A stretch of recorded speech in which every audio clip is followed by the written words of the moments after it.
From the lobby of Donovan Capital, she watched security escort her husband out of his own office, the company he had built his entire ego around. He was pale, trembling. He looked at her like she had done this to him, like she was the villain in a story he'd been writing for years. But Jessica Whitfield hadn't done anything. She hadn't called anyone. She hadn't pulled any strings. She didn't even know her father's name was on the deed. She didn't know her father owned everything. She never knew until today just who Robert Whitfield really was. Jessica Donovan. Nay, Whitfield had spent 11 years learning how to make herself smaller. It wasn't something she'd done consciously. Not at first. In the early days of her marriage to Tracy Donovan, she had genuinely believed she was simply being a good wife, adjusting, compromising, keeping the peace. That's what her mother, Margaret, had always said love required: patience, sacrifice, and a willingness to bend. Margaret Whitfield had bent so far in her own marriage that she'd practically disappeared. And Jessica, watching her mother move quietly through their large Connecticut home like a ghost who needed permission to be seen, had absorbed this lesson deep into her bones. Jessica had grown up in a house that looked wealthy from the outside, a handsome colonial on 4 acres in Westport, Connecticut, but was decorated with a peculiar kind of restraint that she never fully understood as a child. Nice furniture, but not extravagant. Good schools, but not the most elite. Her father, Robert Whitfield, drove a 10-year-old Volvo wagon and wore the same 3 sport coats in rotation. He worked, he said, in private investments. He was away often. When he was home, he was gentle and present, reading to her on the back porch, teaching her chess, taking her fishing at Compo Beach on Sunday mornings. He smelled like cedar and pipe tobacco he'd given up years ago. He told her, more times than she could count, "Jessica Bear, you are the most valuable thing in any room you walk into. Don't let anyone convince you otherwise." She had believed him then. She was less certain now. At 34, Jessica taught art history at a small private academy in Greenwich. She had a master's degree from Yale, a half-finished manuscript about Baroque portraiture, and a marriage that had curdled so quietly and so slowly she hadn't realized it had gone sour until she was already drowning in it. Tracy Donovan was, by most accounts, impressive. He had built Donovan Capital, a mid-market private equity firm in Midtown Manhattan, from a seed fund and relentless ambition into a company managing roughly $2 billion in assets. He was featured in Forbes at 38. He gave TEDx talks.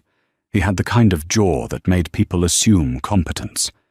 He was also, behind closed doors, a man who checked Jessica's phone without asking, who criticized the way she loaded the dishwasher, who told her in a quiet, reasonable voice that her opinions on his business were sweet but not useful, and who had been sleeping with his head of investor relations, a woman named Cassandra Holt. For at least the past 2 years, though, Jessica suspected it had been longer. She had found out about Cassandra in the most ordinary, devastating way: a text on Tracy's phone when it buzzed on the kitchen counter and she glanced at it by accident. Last night was everything. Don't disappear on me again.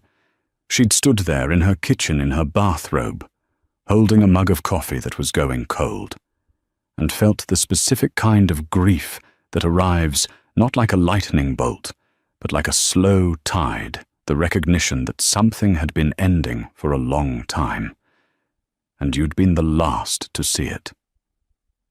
She had confronted him. He had denied, then minimized, then admitted, then pivoted to cataloguing her failures as a wife. She was too passive, too wrapped up in her career. She had never really understood the pressure he was under. She hadn't been present for years. The affair was a symptom, he said, as though she were a malfunctioning system that had driven him to seek better hardware elsewhere. Jessica had asked for a divorce 3 months ago. Tracy had agreed, then stalled again, then hired a lawyer who seemed to specialize in making proceedings last indefinitely. The paperwork sat unsigned on a desk somewhere in his attorney's office on Park Avenue. Every week, her own lawyer, a no-nonsense woman named Patricia Serrano, called to say there had been another delay. "He's not going to sign," Patricia told her on a Tuesday morning in early October, "not unless something changes his calculation." Jessica didn't know what that meant. She didn't know anything was about to change. She hadn't spoken to her father in almost 2 weeks. He'd had a minor health scare, something cardiac. The doctors were monitoring it, and she'd visited him in the Westport house, sat with him on the back porch the way they used to, and he'd looked at her with those steady grey eyes and said, "How are you really doing, Jessica Bear?" She'd started crying before she could answer. He'd held her hand and said nothing for a long time. Then, "I want you to know that everything is going to be taken care of. I want you to trust me on that." She'd thought he was talking about his health. She thought he was reassuring her that his estate was in order, that she wouldn't have to worry about him financially. Robert Whitfield, as far as Jessica knew, was comfortable. Not rich exactly, but steady. The Westport house, some investments, nothing extravagant. She had no idea. Robert Whitfield was 71 years old and had spent the better part of 4 decades becoming one of the most quietly powerful private investors in North America, without a single profile in any major financial publication, without a Wikipedia page, without his name attached to any building or foundation or charitable gala. This was not accidental. It was, in fact, his defining achievement. He had built his first significant position in the early 1990s through a holding company called Meridian Cornerstone Group, incorporated in Delaware, whose actual ownership was layered through a series of trusts and LLCs that even sophisticated attorneys had trouble following. Meridian had taken early stakes in telecommunications infrastructure just before the deregulation wave, and Robert had exited at exactly the right moment with a sum that, in 1997, was staggering. He'd reinvested quietly, real estate in markets before they moved, energy plays that nobody was watching, a significant position in a logistics software company in 2003 that most analysts dismissed as a niche product. The company was later acquired by a major tech conglomerate for $4 billion. He had a relationship with a small private bank in Zurich called Weltner and Associates that managed his offshore structures.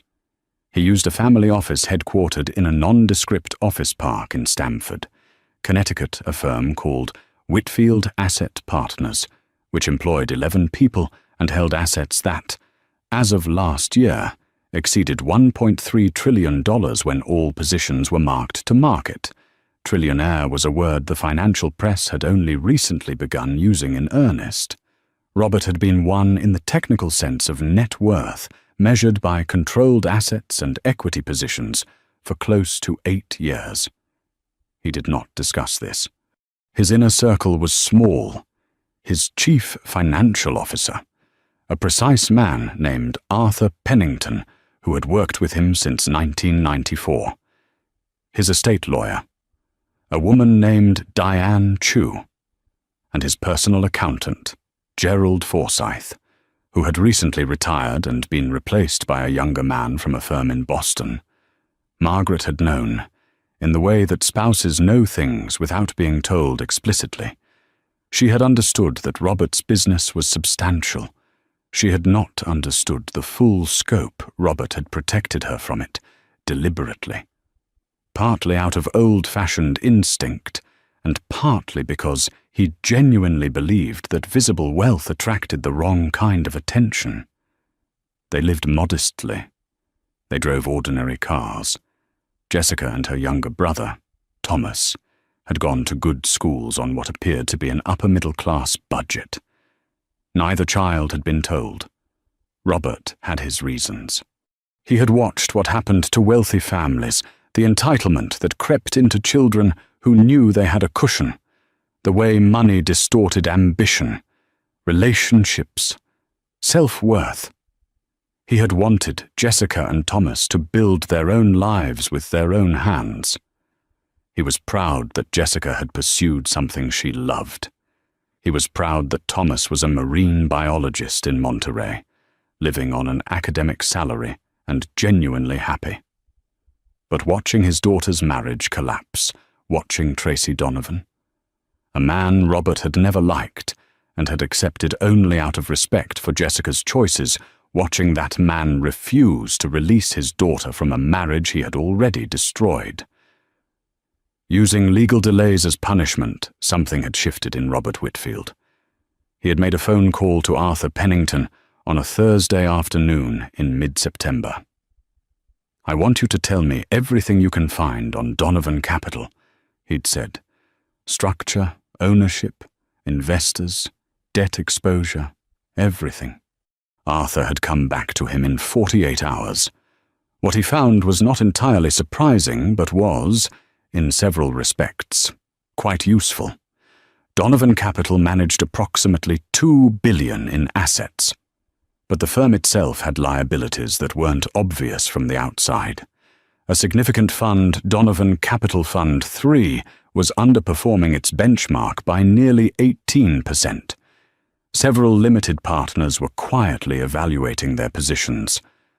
The firm's largest anchor investor, a family office out of Dallas called Hargrove Private Capital, had been expressing, through back channels, a desire to reduce its exposure. Hargrove Private Capital's principal was a man named Randall Hargrove, 73, who Robert Whitfield had known for 25 years. Robert called Randall on a Sunday morning. "Randall," he said, "I understand you might be looking to restructure your position in a certain mid-market PE shop in New York." There was a pause on the other end of the line. Then, cautiously, "You have good ears, Robert. I'd like to acquire your position and potentially make a full offer for the firm," Robert said. "I'd also like to make sure it's structured correctly through the appropriate vehicles. Nothing visible." Another pause. "This personal." "Robert?" "Yes," Robert said simply. Randall Hargrove chuckled the kind of chuckle that belongs to men who have spent decades in a world where everything eventually becomes personal. "Send Arthur to see me this week. We'll talk." Arthur Pennington flew to Dallas on a Tuesday. He met with Randall Hargrove and Hargrove's advisors at the Rosewood Mansion on Turtle Creek, in a private dining room with paneled walls and zero cell service. The negotiation lasted 3 hours. By the time the dessert plates were cleared, the outlines of an agreement were in place. Hargrove's position in Donovan Capital, a 17% equity stake, plus limited partnership interest across 3 funds, would be transferred to a newly formed acquisition vehicle called Cornerstone. Equity Partners 7. El Cide. This was one of Meridian Cornerstone Group's shell structures, and its beneficial ownership traced back, through several layers, to a Whitfield family trust administered in the Cayman Islands. Nobody at Donovan Capital would see Robert Whitfield's name on anything. Over the following 6 weeks, while Jessica waited for divorce papers that never came, while she taught her students about Caravaggio and graded papers at her kitchen table and cried in her car on the way home from Patricia Serrano's office, Arthur Pennington worked quietly and methodically. He acquired Hargrove's position. he approached two other limited partners who had grown disenchanted with Tracy's performance and were facing their own liquidity needs. A pension fund administrator in Ohio, a sovereign wealth management account managed by a firm in Toronto. Both sold their positions to Cornerstone Equity Partners 7, discreetly, over 60 days. By the time October arrived, Cornerstone held a controlling interest, 53% of Donovan Capital's equity, plus majority voting rights in the general partner entity. Tracy Donovan, absorbed in a fundraising roadshow for Fund 4 and managing the Cassandra Holt situation she had begun making noises about wanting something more permanent, had not noticed. His CFO, a meticulous man named Gregory Firth, had noticed some unusual secondary market activity in the firm's LP register. He had flagged it internally. Tracy had dismissed it as normal portfolio rebalancing among institutional investors. Arthur Pennington then made a second series of moves. He retained a proxy advisory firm in New York, one of the more discreet boutiques, run by a former securities attorney named William Oates, to formally notify the Donovan Capital Board of Directors of Cornerstone's controlling stake and to exercise its shareholder rights. The notification arrived on a Monday morning by certified letter and simultaneous email to the board's external counsel. Tracy was in a breakfast meeting at the Grill on Park Avenue when his phone rang. It was Gregory Firth. The CFO's voice was 2 registers higher than normal. "Tracy," Gregory said, "I need you to come back to the office, right now." Jessica was standing at her whiteboard in her classroom, a photograph of Vermeer's girl with a pearl earring projected behind her. Her students half awake in their seats when her phone buzzed with a text from Sophie Caldwell, her best friend since graduate school. "Are you near your phone?" "Something is happening. Call me when you can."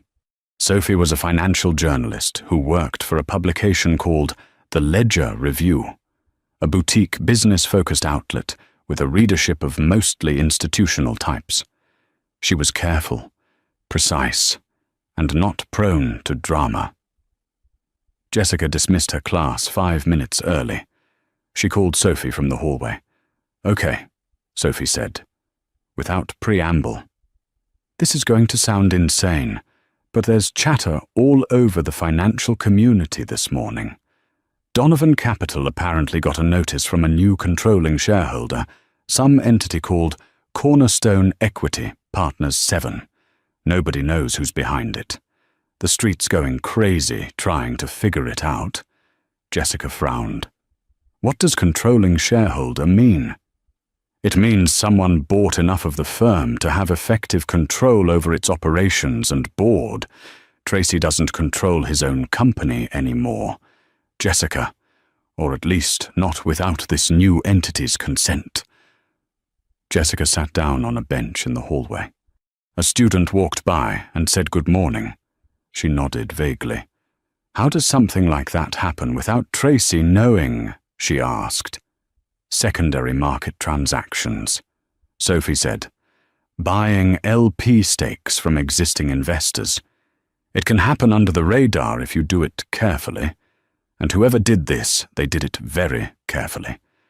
We can't find a name attached to Cornerstone. Everything traces back to Delaware, and then goes dark." Jessica said nothing for a moment.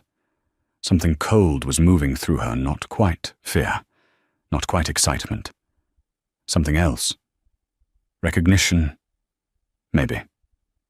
Though she didn't yet know what she was recognizing. "Sophie," she said slowly. "Cornerstone. Is there any connection to a company called Meridian Cornerstone?" There was a pause. "Where did you hear that name?" "I don't know," Jessica said. "I think I saw it somewhere, on a piece of paper at my parents' house, years ago. I never knew what it was." Sophie was quiet for a long moment. "Then, Jessica, I need to ask you something, And I need you to be honest with me. Is there anything about your father's financial situation that you might not know?" The cold thing moved through her again. Deeper this time. She drove to Westport that afternoon. Margaret answered the door and knew immediately from Jessica's face that something had shifted. She brought her inside without asking questions, poured tea she'd already had made as though she'd been expecting company, and sat at the kitchen table with the expression of a woman who had carried a secret for a very long time, and was not entirely sad to see it begin to surface. Robert was on the back porch. He was wearing a flannel shirt and reading a paperback, a naval history he'd had on his list for 2 years. He set it down when Jessica came through the screen door and looked at her with those grey eyes, and something in them already said, "I know why you're here." "Dad," Jessica said. She sat down across from him. The afternoon light was low and gold over the yard. Somewhere in the neighborhood, a lawnmower droned.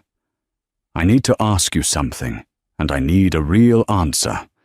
"All right," he said. "Who is Meridian Cornerstone Group?"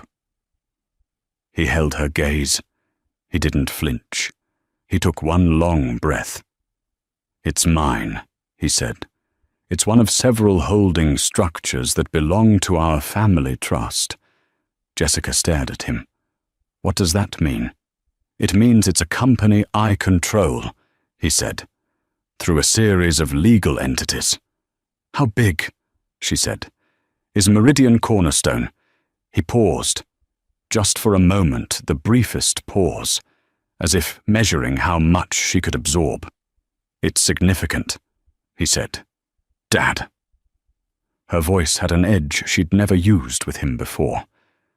"Tell me the number." Robert Whitfield looked at his daughter, this woman he had watched be diminished and delayed and dismissed by a man who was not worthy of her. And he told her. The tea went cold. The lawnmower stopped somewhere down the street. A bird called twice from the oak tree at the back of the yard. Jessica sat very still for a long time. "You bought Tracy's company," she finally said. It wasn't a question. "I acquired a controlling position." "Yes." "Through these shell companies." "Yes." "So he doesn't know it's you." "Correct. And he doesn't know you're." She couldn't finish the sentence.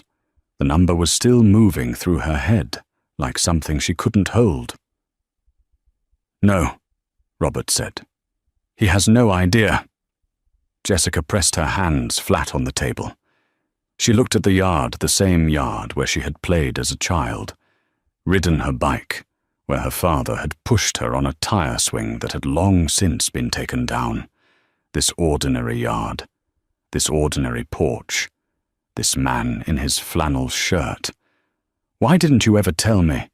she asked. Her voice cracked, though not with anger, something more complex, something that was hurt and awed and overwhelmed all at once. Robert Whitfield leaned forward. "Because I wanted you to be you," he said. "Not someone's wealthy daughter, not an heiress. I wanted you to wake up every day and do something because you loved it. And you did. You do." He paused.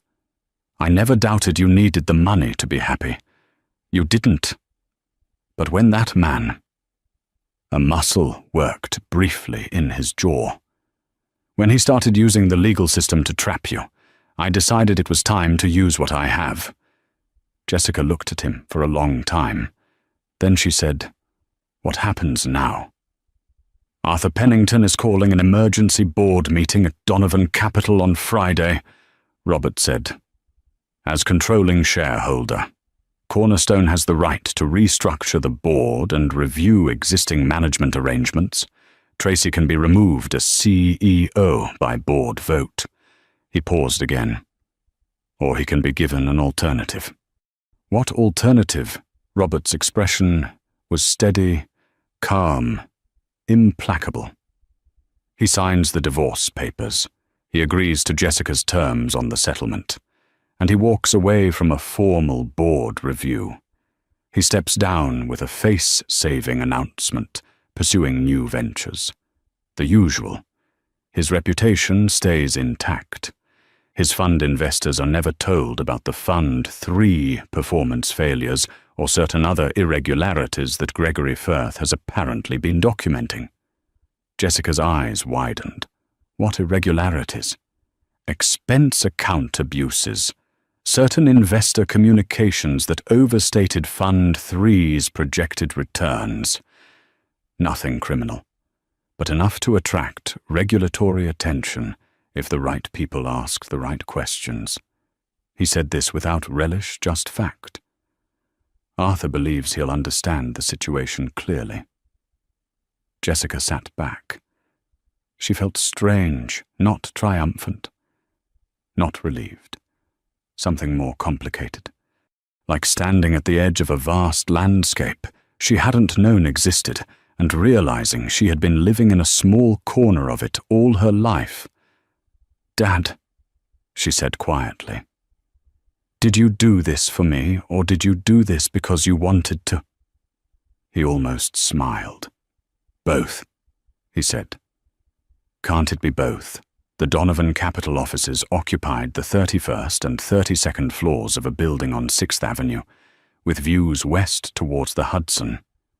The boardroom was glass-walled and furnished with the aggressive minimalism of a firm that spent considerable energy performing competence. Tracy Donovan sat at the head of the table on Friday morning. He was wearing his best suit. He had the kind of controlled stillness that costs enormous psychological effort, every muscle employed in the work of appearing unmoved. On the other side of the table sat William Oates, the proxy attorney from Cornerstone Equity Partners 7, and 2 board members who had been quietly briefed overnight. One of them was a woman named Barbara Strauss, who had been an independent director for 3 years, and who had her own concerns about Fund 3's reporting. The other was a former investment banker named Charles Whitmore, who had been considering his own exit for months. Gregory Firth sat at the far end of the table. He had a notepad in front of him that he didn't look at. Jessica had not been told the meeting was happening this morning. She was at school, teaching a lecture on Rembrandt. She did not know that as she stood in front of her students describing the way light fell on a face in a 17th century painting, 11 blocks north of where Tracy sat. Arthur Pennington was on the phone with Oates giving final instructions. "Let's proceed," Oates said. He laid out Cornerstone's position formally, the ownership structure, the voting rights, the requests. He did not reveal the identity of the beneficial owner. He would not be asked to. Not legally. He presented a resolution, a formal review of management, to include Fund 3's performance, investor communications, and expense allocations. Tracy's attorney, a sharp man named Frederick Bloom, who had handled corporate matters for Donovan Capital for years, and who had been summoned urgently that morning, leaned over and murmured something in Tracy's ear. Tracy's face, beneath its controlled surface, had gone a particular shade of grey. "Before we proceed to a formal vote," Bloom said carefully, "my client would like to request a brief recess to explore whether there are alternative arrangements that would satisfy the controlling shareholders' interests." Oates looked at his watch. He nodded. They broke for 40 minutes. In that 40 minutes, Frederick Bloom placed a call to Arthur Pennington's office. Arthur was expecting the call. He answered on the first ring. The conversation was brisk. Arthur laid out the terms clearly, without emotion, as if he were reading from a menu. Tracy signs the divorce papers. With settlement terms as Jessica Donovan's counsel, Patricia Serrano had originally requested, including the Greenwich townhouse, appropriate spousal support, and a clean legal separation. Tracy steps down from CEO within 60 days, framed publicly as a voluntary leadership transition. The board review is tabled. The Fund 3 investigation is closed internally. No regulatory referral. Bloom said he would need until the end of the day. Arthur said he would need an answer by 3 o'clock. At 2:47 p.m. Frederick Bloom sent a single text to Arthur Pennington's phone. He agrees. Papers will be signed by close of business Monday. Here is the part that nobody planned. Tracy Donovan was not a stupid man. He was many things vain, disloyal, self-serving, emotionally avoidant. But his mind worked quickly in adversarial situations, and the situation he found himself in had the quality of something personal. The precision of it, the timing, the fact that it arrived just as his divorce proceedings had stalled to their most intractable point. He started asking questions that weekend. His personal investigator, a former NYPD detective named Carl Musso, who Tracy had used before for matters he preferred not to discuss, began pulling threads on Cornerstone Equity Partners 7. He traced the Delaware Incorporation, the registered agent, the standard paper trails that most people would hit a wall at and stop. Carl Musso didn't stop. By Sunday night, Musso was on the phone with Tracy in a voice he reserved for results he wasn't sure the client would appreciate. "The structure is tight," Carl said, "but there's a family trust in the chain that leaves a trace if you know what to look for. The beneficial owner of that trust, the grantor, going back to the original instrument, is a Connecticut resident. Male. 71 years old. Silence on the line. His name is Robert Whitfield," Carl said. Tracy stood in his apartment on Riverside Drive, an apartment he had told Jessica was a temporary workspace, and that Cassandra Holt had been decorating for 8 months, and felt the floor tilt. Robert Whitfield, Jessica's father, the quiet man in the Volvo, the man with the flannel shirts and the Westport Colonial and the chess books, the man who had shaken Tracy's hand at their wedding rehearsal dinner 14 years ago and said, mildly, "Take care of her." Tracy sat down very slowly on his couch. He thought about every interaction he'd had with Robert over 11 years. Every family dinner, every Christmas. Every time Robert had asked a question about Donovan Capital. Not often, Tracy realized now, but occasionally, carefully, just enough to understand the architecture. Every time Tracy had answered with the casual condescension of a man who assumed the person asking didn't understand the answer. He thought about the mildness, the flannel shirts, the Volvo, the flannel shirts. Tracy called Frederick Bloom at 10 o'clock on Sunday night. "What do we know about Robert Whitfield?" Tracy asked. Bloom was quiet. Then, "Donovan, this is not a conversation you want me to have out loud. Tell me." Bloom had done his own research over the weekend, driven by the professional instinct that a deal this clean had to have a source worth understanding. "He's possibly one of the wealthiest private investors in the country," Bloom said. "Maybe the world.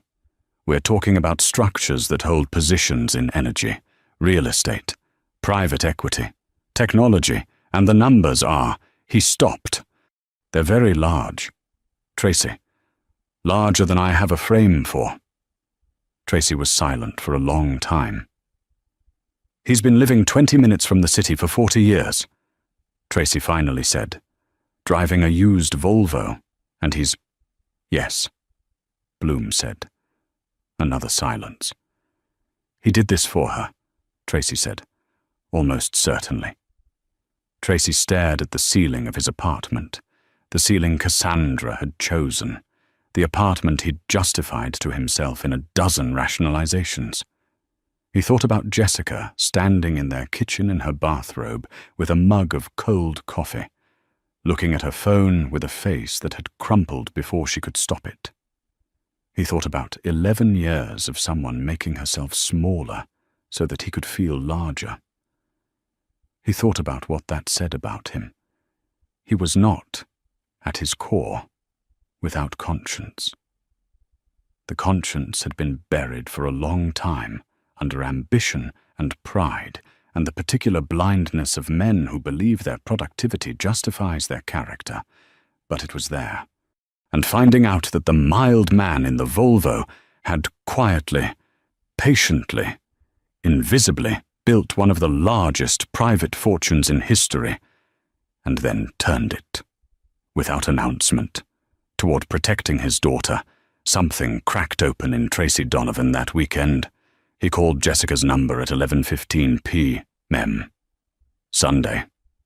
She answered on the fourth ring, her voice cautious and tired. "Tracy," she said. "I know," he said. "About your father." A long pause. "Oh," she said. "I want you to know," Tracy said, "that I was going to sign anyway. On Monday, like we agreed. A beat. I want you to know that this, whatever he did, it didn't change my decision. I'd already decided." Jessica said nothing. "I'm not saying that to..." He stopped, tried again. "I just needed you to know." She was quiet for so long, he almost thought the call had dropped. Then, "Okay, Tracy." "I'm sorry, Jessica." It came out as something he hadn't planned to say, but couldn't stop once it started. "I'm sorry for all of it. For Cassandra. For the delays. For a lot of things." She didn't say it was okay. She didn't say she forgave him. She didn't offer him anything that would make this easier for him. He had not earned ease. And she knew it. And for the first time in 11 years, she held her own ground without apologizing for it. "Good night, Tracy," she said. She ended the call. The papers were signed on Monday afternoon. Patricia Serrano called Jessica at 4:23 p.m. with the news, in the precise, professional tone she always used, but Jessica could hear something warmer underneath it. Something that, in a different context, might have been satisfaction. "It's done," Patricia said. "He signed everything. Settlement terms as requested. The Greenwich property transfers to you. Support payments as specified. His attorney was cooperative, unusually so."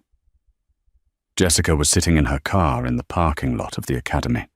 The October light was the particular amber color it gets in New England in the late afternoon, thick and low and slightly melancholy, the way good endings sometimes feel. "Thank you. Patricia," she said. "You did the hard work," Patricia said. "I just filed the paperwork." She called Sophie next. Sophie said nothing for 3 seconds, and then made a sound that was halfway between a laugh and a cry, and said, "I need all of it, every detail. And also I need to know if your father wants to adopt a 38-year-old financial journalist, because I am available." Jessica laughed. It felt strange in her chest, not rusty, exactly, but unfamiliar, like a door swinging open in a room that had been shut for a long time. She called her father last. "It's done," she said when he picked up. "I heard," he said. Arthur had called him. Presumably. "How do you feel?" She thought about this seriously. "I don't know yet," she said. "Strange. Light. Kind of scared." "That's correct," he said. "That's exactly what free feels like when you've forgotten it." She drove to Westport. Margaret had made dinner something simple, roasted chicken and potatoes, the smell of which had meant home to Jessica since she was 7 years old. They ate on the back porch, even though it was cold. With jackets and a propane heater and a bottle of wine, Robert had brought up from the basement a Burgundy, a good one, that he poured without ceremony into ordinary glasses. They talked for a long time. About Robert's business, which Jessica was slowly beginning to understand the scope of it, the structures, the decades of discipline and secrecy and strategic invisibility. About Thomas, who would be called tomorrow, about what this meant for the family going forward. "I'm going to need to know everything," Jessica said. "About the trust, about the structure. I'm not asking to run it. I'm just—" She looked at him. "I don't want to be the last person in any room to understand what I'm standing in." Robert nodded. He seemed, if she wasn't imagining it, relieved. "Arthur will walk you through everything, as much as you want." "Everything," she said. He smiled, that quiet, reserved, Westport flannel shirt smile. Everything. Tracy Donovan's departure from Donovan Capital was announced 4 weeks later in a brief press release that cited his desire to pursue independent ventures and a renewed focus on early-stage investing. Financial media noted the transition with mild interest. A few industry blogs speculated about friction with LPS. Nothing more. He had done the graceful exit well. Tracy was, if nothing else, good at managing appearances. He shook hands with Gregory Firth and with Barbara Strauss and with the other board members, and he cleaned out his office, and he left without theatre. Cassandra Holt left the firm the same week, quietly, with a severance arrangement nobody discussed in public. Cornerstone Equity Partners 7 retained its controlling stake in Donovan Capital. A new interim CEO was appointed, a woman named Diane Calloway, formerly a managing director at a Boston-based growth equity firm who had a reputation for stabilizing troubled portfolios. She called Gregory Firth on her first day and said she would need everything he had on Fund 3 and she would need it by Wednesday. Gregory Firth, who had been carrying the weight of those irregularities for years, produced the documents with something approaching relief. Randall Hargrove, in Dallas, heard the outcome through back channels and called Robert to say he thought the whole thing had been beautifully handled. He meant it as a business compliment. Robert accepted it as such and did not mention that his primary metric for success had been the look on his daughter's face the afternoon he'd told her the truth. Jessica submitted her manuscript on Baroque portraiture to a university press in late November. It was accepted in December with a request for minor revisions. She also started, for the first time since graduate school, painting again small canvases. Nothing ambitious, mostly early morning studies of light on water that she kept on the windowsill of the Greenwich townhouse that was now entirely hers. She and Sophie Caldwell had dinner at least twice a month. Sophie never wrote a word about Robert Whitfield or Meridian Cornerstone. She had recused herself from the story the morning she'd realized her best friend was connected to it. Her editor had been annoyed. Sophie had not particularly cared. One evening in January, about 3 months after the divorce was finalized, Jessica was having dinner with her father and mother in Westport when Arthur Pennington stopped by briefly. He lived nearby. They often crossed paths and stayed for dessert. He was a trim, formal man in his mid-60s with silver hair and the careful manners of someone who had spent 40 years managing the affairs of the extremely wealthy. He sat across from Jessica and talked about the family office with the kind of directness that told her he had been waiting for this conversation for a while. "Your father would like you to consider joining the advisory structure," Arthur said. "Not management, but involvement, understanding, continuity planning. Thomas too?" she asked. "Your father intends to have this same conversation with Thomas." "Yes." Jessica looked at her father. He was watching her with the same steady grey eyes, patient, undemanding, certain of her. "I'll think about it," she said. She was already thinking about it. She had been thinking about it for weeks. She was discovering something about herself, that the version of her who had made herself small in a marriage had been a temporary condition, not a permanent character. That the woman who existed underneath all that performance of smallness was someone capable, clear-eyed. And it turned out intensely curious about how power worked and where it went and what you could do with it if you refused to be impressed by it. She thought about the morning she'd stood in Donovan Capital's lobby. She had gone in with Patricia Serrano to collect documentation and watched security escort Tracy out of his own building. His face had been pale, bewildered, betrayed feeling, even though he had betrayed everything first. He'd looked at her across the marble lobby, and she had thought, "You had no idea what you were standing next to all that time." She hadn't said it. She didn't need to. She had held his gaze for one long moment, and then she had turned and walked out through the glass doors into the October morning, where a cold wind was coming off 6th Avenue, and the sky was that particular bright grey of a day that hasn't decided what it wants to be yet. And she had thought, neither did I. In February, on a Sunday morning that arrived with the particular grey stillness of a season not yet ready to become something else. Jessica drove to Westport. She took the back roads instead of the highway, an old habit from childhood, when her father used to drive her along the shore road on Sunday mornings, pointing out herons standing in the shallows and telling her the names of things she'd long since forgotten and wished she remembered. The Long Island Sound was flat and silver under the overcast sky. A few boats sat at their winter moorings, bare-masted, rocking slightly in water that looked cold enough to stop your heart. She drove slowly, without music, and let the quiet do what quiet does when you're finally in a place in your life where you can tolerate it. The Westport house looked the same as it always had, the colonial exterior, the shutters that needed repainting every few years and always got it just slightly past due, the old oak tree in the front yard that had dropped the last of its leaves months ago and now stood in the kind of skeletal dignity that winter trees manage so much better than people. She sat in the car for a moment after she turned off the engine.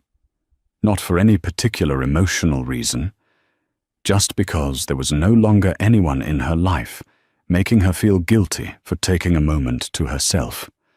She knocked and then pushed the front door open the way she had since childhood. Margaret was in the kitchen, the Sunday radio program on low. Something classical that floated through the rooms like warm air. Her mother looked up from the crossword she'd been working on at the kitchen table and said something with her eyes that she didn't say out loud, a kind of welcome that was also an acknowledgement.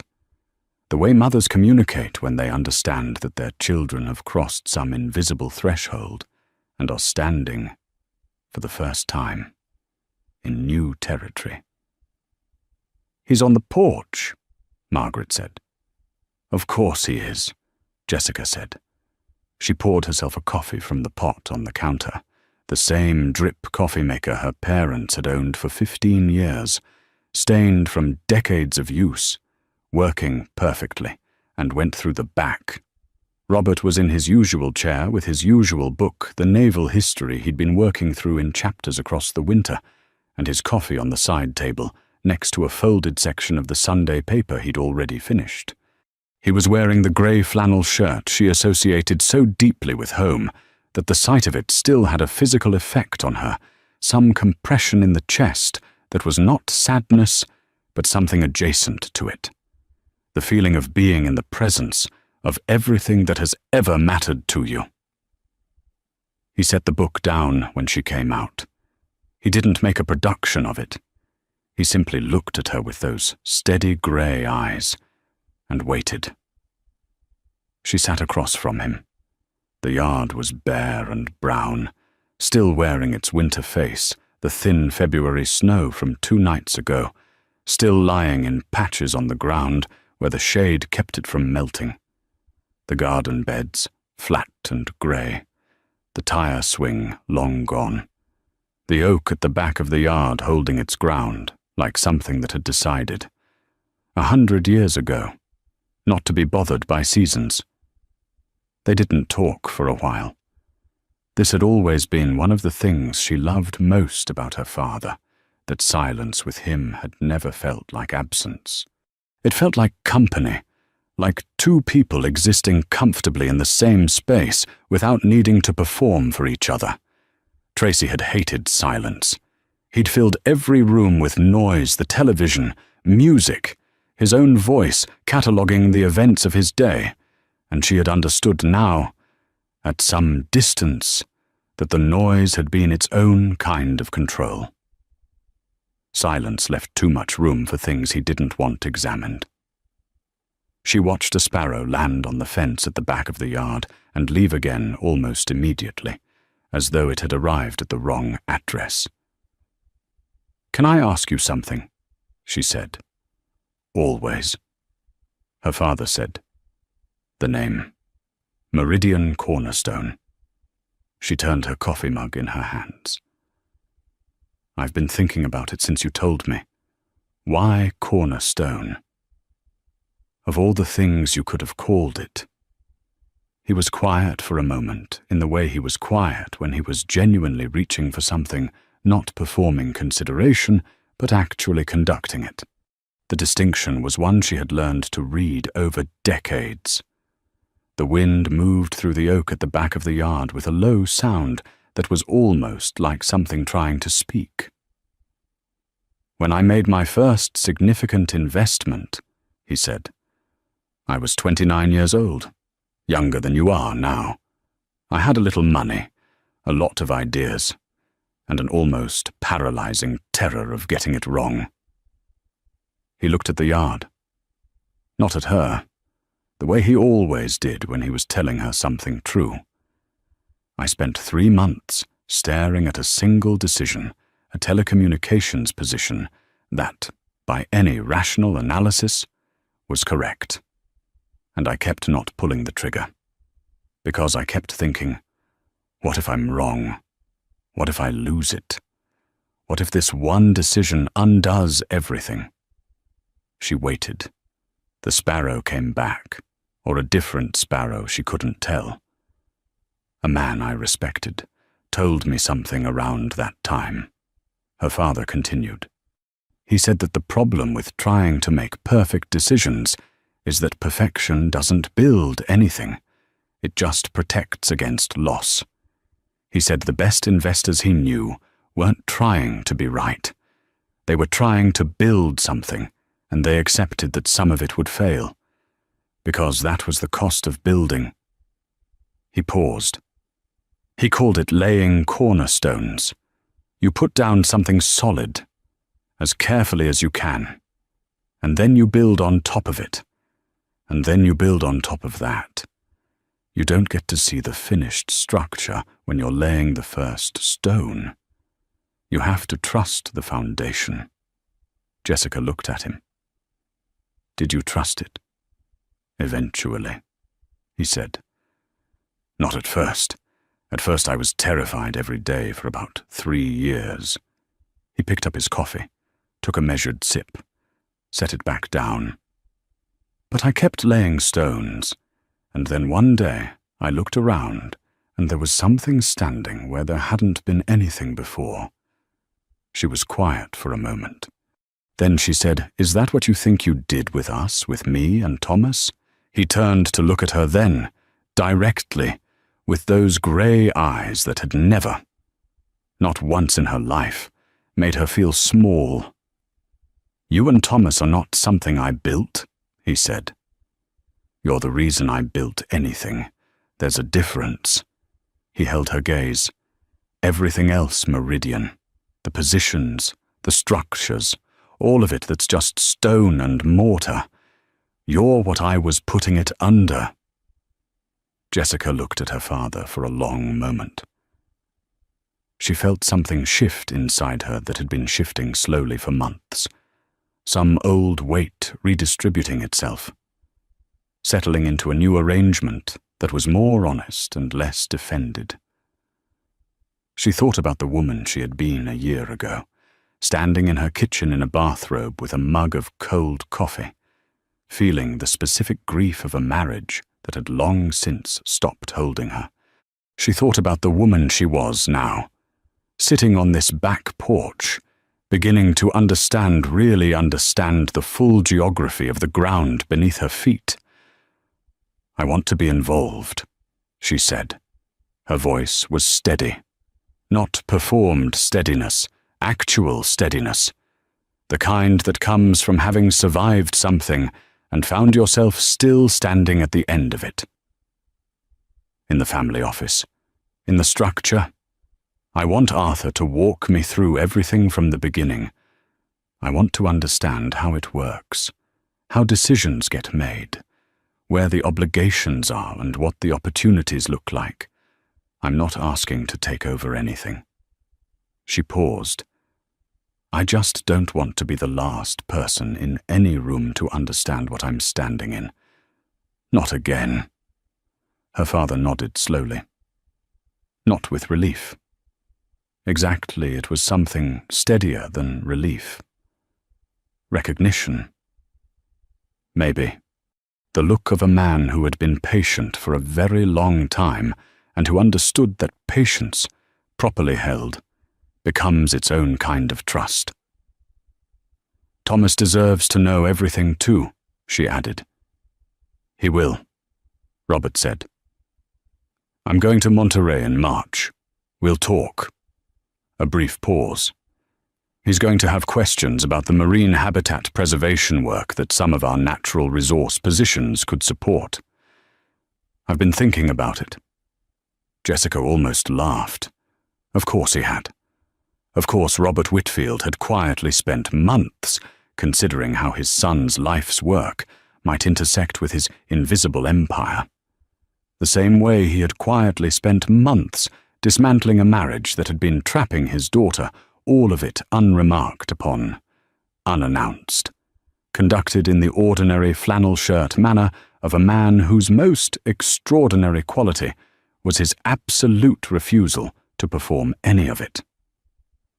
"Arthur will clear his calendar," her father said. "Whenever you're ready." "I'm ready now," she said. He picked up his book.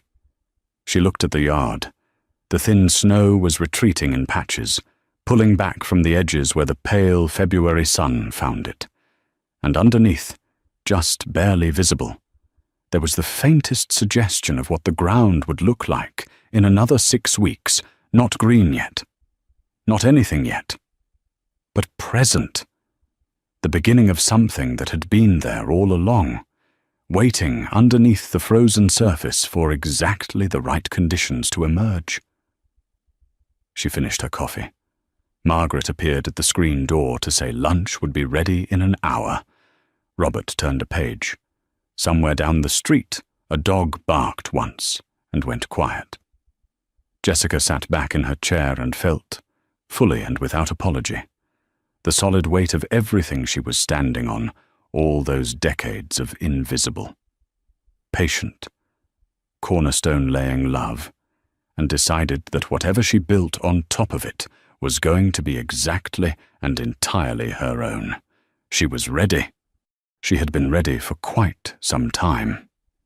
And that's the story of Jessica Whitfield, a woman who spent 11 years making herself small, not knowing that the man who raised her had quietly become one of the most powerful private investors in the world, and had turned all of that invisible power toward setting her free.